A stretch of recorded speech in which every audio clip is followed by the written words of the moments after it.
Hello, everyone, and welcome into Coach Craig Sports. This is the MLB DFS Core Pick video, Core Pick live stream for today, Wednesday, August 23rd. As always, if you're brand new to the channel, first of all, we're going to go through the recap of yesterday's picks, see how they turned out. Go over to RotoWire, take a look at the weather report for today, anything that could potentially be a weather spot. Nothing too major at this point in time. If anything does majorly change throughout the day, though, we'll leave it updated down in the comments below. And then we'll get over to FanDuel and talk about my core 5 picks. So it's going to be one pitcher, 4 hitters.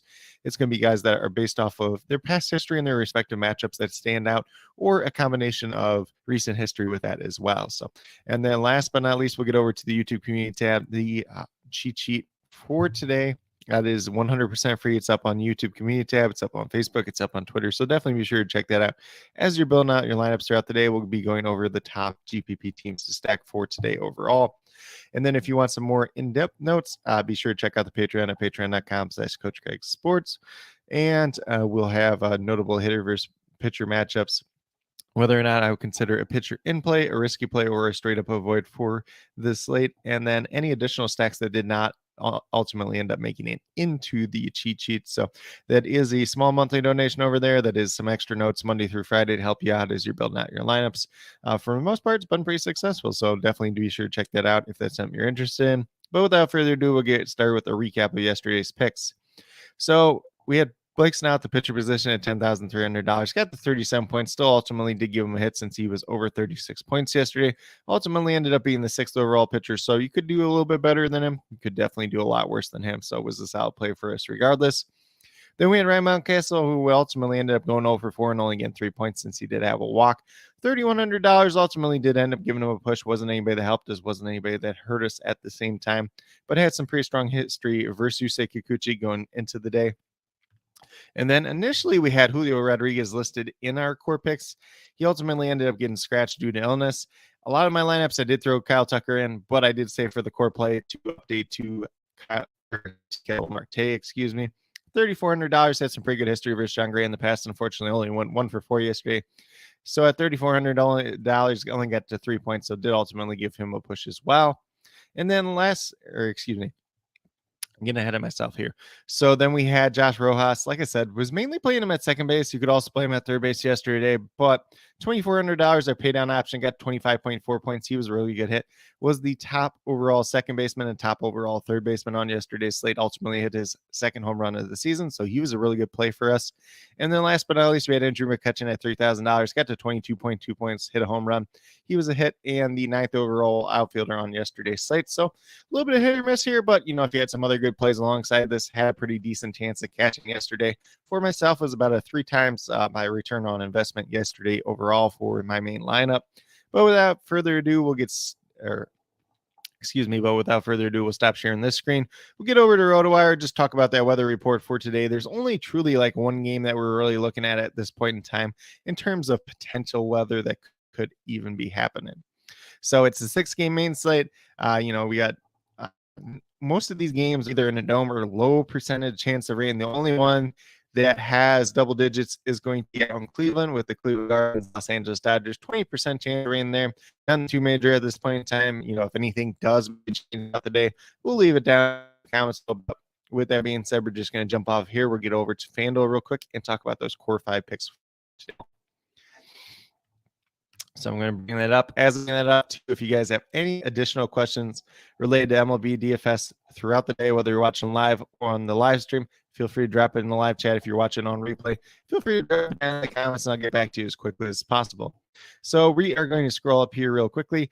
It's not the greatest day for the pitcher position today. I'm going to be completely honest. Probably going to be a good day to mix and match once again. Probably there was 4 pitchers that I was looking at today. And then Jack Flaherty did ultimately end up getting scratched. That news did come out right before the live stream. Dean Kramer will be pitching for them. He's kind of got hit or miss history versus Toronto, so we'll see how that ultimately ends up paying out. But mainly I'm going to be looking at Charlie Morton today. I'm going to look at Aaron Savali and Jose Quintana. So those are going to be the 3 that I'm playing the most. Maybe I'm mixing in Clayton Kershaw here and there, but he's $10,800. Kind of on a pitch limit since he's been back so far, or pitcher and innings limit, one or the other. So you're kind of losing that quality start upside out of him. Do not mind the matchup though. So could be in play if you really want to go that direction. Probably going to be popular just because of the name overall. but ultimately ended up on Aaron Savali here, going against the Colorado Rockies. Excuse me. He's $9,700, averaging about 30 fantasy points per game on the season. Actually had a really solid season for his metrics so far. 6 wins, 2.44 ERA. Like I said, averaging about 3 points per start at this time. He's had some really strong performances. There's been a couple, Aaron Savali starts where he doesn't strike out quite as many people. That is something to be concerned there, but a pretty strong matchup today against Colorado. Not a lot of history versus them, so could be for him. Obviously, the game is not going to be in Coors Field, so that's obviously another good factor for him and him whatsoever today. If you want a different pitcher, go right ahead. Like I said, it's a pretty good day to mix and match at that position overall. Then we're going to move down to second base with Jose Altuve. Is $4,100 going against Chris Sale of the Boston Red Sox today. He's 8 for 24 with 1 in his career. And Jose Altuve has at least 1 hit in 20 out of his last 23 games that he's played. He's got 10 multi-hit games during that span, so he's been on fire as of late. No reason not to go to him today. It's a pretty strong upside there. And then even when you're talking about Chris Sale, you got the good history. Plus, he's kind of been on the pitch limit since he's been back from his shoulder injury. So you're getting into that Red Sox bullpen more likely than not, especially if they can get to Chris Sale early today, just in general.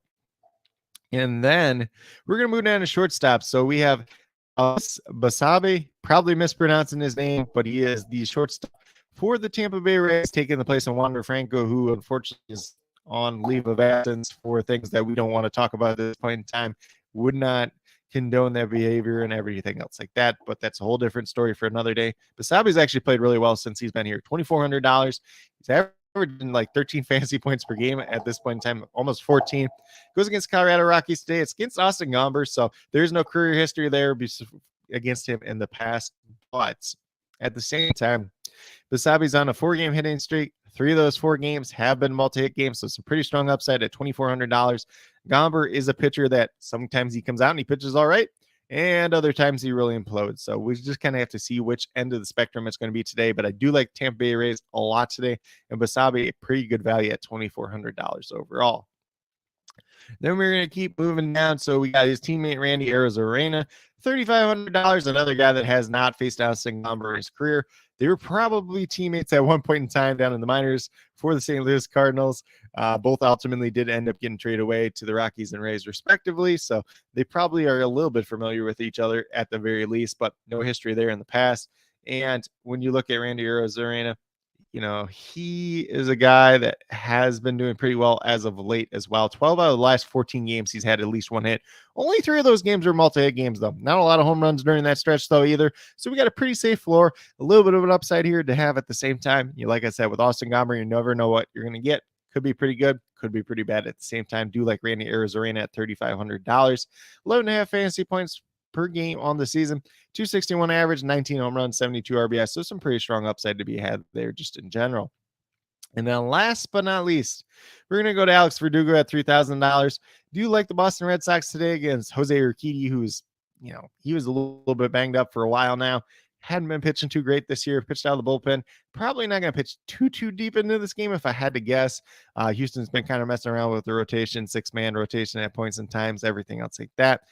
Verdugo's 3 for 8 versus him in his career. Not a long list of upside there. 273 average, 9 home runs, 46 RBIs. Like I said, $3,000, averaging just under 10 fantasy points per game.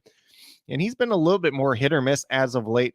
There's some upside to be had there. There's also some downside at the same time. So if he's a guy that you ultimately don't want to play, you don't want to play a Boston Red Sox stack or anything else like that, maybe it's a guy that you switch off to a different player on tonight's slate. There's a lot in his price range that will be viable tonight, though. But with that, stop sharing him, and we'll talk in. But with that being said, if you go with the 5 players that I do have listed here, ultimately you have $12,300 remaining, just under $3,100 per player. So a little bit of room to mix and match. Nothing too crazy to pay up for today, just in general for the most part. But if you do ultimately pay up for like a Mookie Betts or someone like that, there is a lot of value to be had on this slate, even with this Rays team overall, which is going to look like one of the better teams to stack tonight overall. But with that being said, we're going to stop sharing this screen. We'll get over to the YouTube community tab, my cheat sheet, and talk about the top GPP teams to stack for today overall. So I am bringing that up as we speak. Let me scroll down once we get over to it Looks like we're on the right spot, though. So the 4 teams that I do have some interest in stacking tonight going to be the Tampa Bay Rays. No history versus Austin Gomber in the past, but do like the upside, like I said, with Gomber. You never know what you're going to get. There's a couple good starts here and there, but there's also a lot of bad starts. You'll see it by the 9-5 record and the ERA being inflated. Obviously, pitching in Colorado doesn't help. This game's not in Colorado, but still like the Rays tonight. And then I have the Washington Nationals, a team that we're not going to see too often here. They're going against Luis Severino, who's got an ERA of almost 8 at this point in time. Has not been quite the same pitcher in quite some time. So do like the upside that could be there. Kind of a sneaky play, maybe an ownership play today where you get to some of these Nationals hitters. Maybe they're not going to be too popular today. But at the same time, everybody knows Luis Severino's kind of had his struggles as of late. And then we have the Dodgers going against Xavier Curry of the Cleveland Guardians. No real history there for the Dodgers. The only guy that does have history versus him is Kiki Hernandez, who is 1-for-1. But still like that Dodgers lineup, the upside and the potential that it has as a team to stack today overall. And then last but not least, we have the Boston Red Sox going against Jose Urquidy. Not a long list of history here, but some of the guys have hit him really well in the past, whether it's Trevor Story, Rafael Devers, and Alex Verdugo. All 3 of them are 3-for-8 versus Jose Urquidy in their respective careers. There's some potential value to be had for this Red Sox lineup today overall. Taking some shots here and there. A lot of different ways that you could approach it for today overall. I think it's going to be a good, solid slate to mix and match since it's only a 6-game main slate just in general. But that's kind of what I got in terms of the core picks, the top stacks for today, the recap, and the weather report. If you have any other additional questions related to MLB DFS, be sure to drop them down in the comments and I'll get back to you as quickly as possible. Also, be sure to let me know your favorite play on tonight's slate, whether it's someone for my core 5 picks, whether it's someone for my top GPP stacks. Pretty good chance that there is, but if it's not, still very interested in hearing who you guys have to say. And then with that being said, as always, if there's other major weather reports throughout the day, or weather updates to the weather report throughout the day, we'll leave that down below, as well as the starting lineups as they do come out throughout the afternoon and the evening. So definitely be sure to look out for that as we do get closer to lock. But with that being said, if you are brand new to my channel, checking out for the very first time, or have yet to subscribe, please consider doing so. Definitely would appreciate it. Helps to build the community that we're trying to build here at Coach Craig Sports, which is one that's truly for you, the viewers, helping you with your DFS. Right now, we have MLB DFS Monday through Friday. We got CFL DFS once a week, typically on Wednesdays. And then as we get into the NFL regular season, we'll be doing some DFS content for that as well. Maybe a little bit of fantasy football content here and there. So definitely be sure to look out for that if that's something you're into as well. And then another sports YouTube channel, be sure to check that out. We'll be doing a college series over there for the weekly, talking about a prospect to highlight for the week, 1 or 2, game of the week, and a couple of props. So definitely be sure to look out for that. Be sure to get subscribed to their YouTube channel as well if that's something you're into. But with that being said, that's pretty much all that I do have at this point in time. Definitely do appreciate each and every one of you tuning in, whether you're watching live or on replay. Definitely means a lot to me. Hopefully each and every one of you have a great rest of your day and some pretty good luck in MLB DFS tonight.